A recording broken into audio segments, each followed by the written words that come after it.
The Smash Bros. Series has, and always, will be defined by its roster of characters. From Nintendo staples, to oddball retro picks, and even reaching over into Sony's back pocket, there's quite nothing like a Smash game. It's the only game where I can say, yeah, I shot Mario, and not get a DMCA from Reggie. But to even get to these exciting battles of video game legends, we have to first select our character. I think select screens often get overshadowed. The primary function is to showcase the roster of playable options, whether it's characters, stages, and even cart parts. The goal of the select screen should 1. Clearly showcase the roster of playable characters, or what is being used in the game. 2. Be organized enough so an average person can understand it. 3.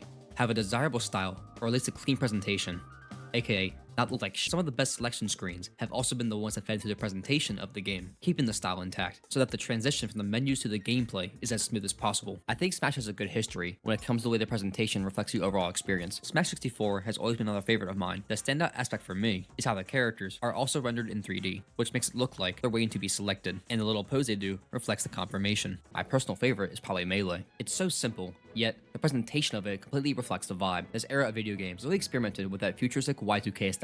It also gives off the vibe that the characters are all taking mugshots, and for the most part, everyone looks pretty good. But I guess Luigi thought it'd be appropriate to bust a move, like, doesn't he know what happens in a prison? Come over here and kiss me on my hot mouth. Brawl Onward for me has always felt kind of meh.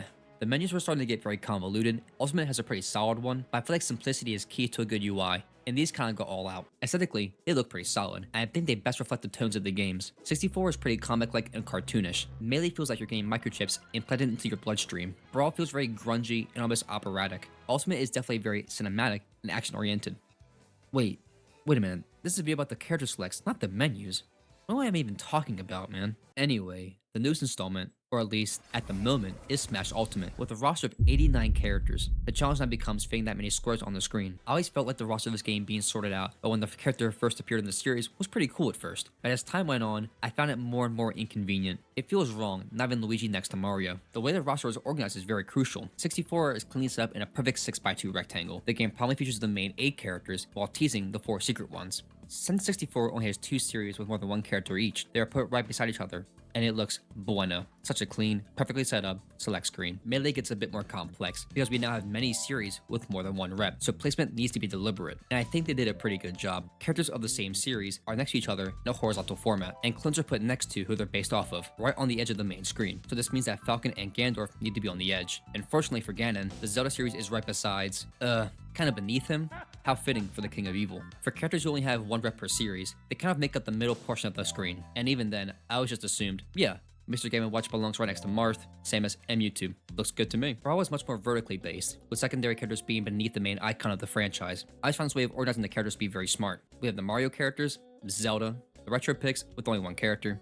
Kinda. The characters there are tall as a paperclip, the badass futuristic characters, the biggest franchise with the most boring games, the JRPG picks, and the third parties.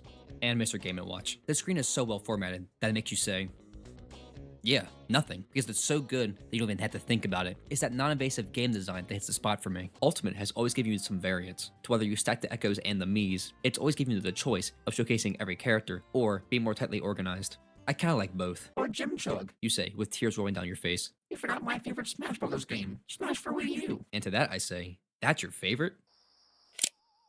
Smash 4 has always been in a weird spot since Ultimate came out, commercially and perceptually. More people own a Switch than a Wii U, which is like saying the grass is green. It's an obvious no-duh statement. At least I think it is. I think presentation-wise, this game looks just like Ultimate, but worse. It really has no style to it. Even Brawl has a style, being a more realistic-looking game. They even gave Mario some Levi's. And nowhere is a better showcase than with the character select. Returning to Melee's more horizontally focused setup, it became a lot harder to organize characters. I mean, just look at it. Why aren't Dr. Mario, Dark Pit, and Lucina with their home franchises? What, because they're clones? That's a lame excuse. Secondly, why isn't Mr. Game & Watch, Little Mac, Rob, and Duck Hunt in the same area? These are 1 rep retro picks. I know Little Mac has a couple games, but he's a retro pick. Be honest with me. I don't understand why Pac-Man couldn't be with the other third-party representatives. Why couldn't the DLC characters be next to the series? This whole screen is a mess. If that's not bad enough, this isn't even the game I'm focusing on today. Smash 4 3DS. Nice name, has even more problems with it than its older brother. Well, I guess younger. In some ways, I actually kind of prefer this one. For one, I like how the background color of each character is unique, except for this blue blob right here. It's also not as bad for how some of these 1 rep series being some of these kind of weird spots. Since it's just 1 character, they can help fill in some of those weird gaps to keep it even, and the overall way the screen funnels down is vastly cleaner than we use. So What's the problem here? Well, first is the background. These lines are just super boring. I know the 3DS isn't very powerful, but you couldn't get something a little bit more exciting back here. And the worst part, all this empty space. It's just wasteful. Well, that was until we got the DLC characters, which at first was fine, since the 4 fighters we had gotten perfectly filled out all that space. So everything is good, right? December 15th, the Day of Reckoning. Historians will mark this day in history when Smash for 3DS received the ugliest form of roster extension ever. With Cloud's inclusion, they had to fit over 5 characters in 4 boxes worth of space, which if you know math, does not add up. So what did they do to remedy this issue that he had caused? See, that thumbnail was not lying to you. Did they decrease the size of the boxes so that they could refit the screen? Well, not just that. They made a whole new one. And to get to that screen, we used to push this big, ugly button. Why did they make this thing so damn big? Why couldn't they make the box just the arrow? Why did it feel like it needed to take up 4 spots and boldly state extra fighters? It's crazy, because the character select screen is even uglier than the main menu, which I thought couldn't be beat in terms of terrible organization. You see, dreams do come true, kid. Maybe one day, you'll be an even bigger mess than Smash 4's character selection. Well, maybe the stage select screen isn't as bad. I mean, this giant extra button couldn't possibly ruin just one. Oh, come on. This screen isn't awful in the ways I outlined at the beginning, but from a completely aesthetic perspective, yeah, it really sucks. I don't know why they didn't resize it. Maybe they felt like the original 3DS couldn't be clearly visible, which yeah, makes sense. But who played this game on the original 3DS? So yeah, I'm feeling a light 4 on this character select. So, what'd you think of the video? If you want to see more retrospective content, here's a video about the history of Tekken on Nintendo consoles. And hey, if you like Silent Hill, there's another link right there. If you like the video, consider supporting the content by liking the video and subscribing to see future videos. I have a couple big videos planned, and I hope you'll like them. Okay, that's it. Bye.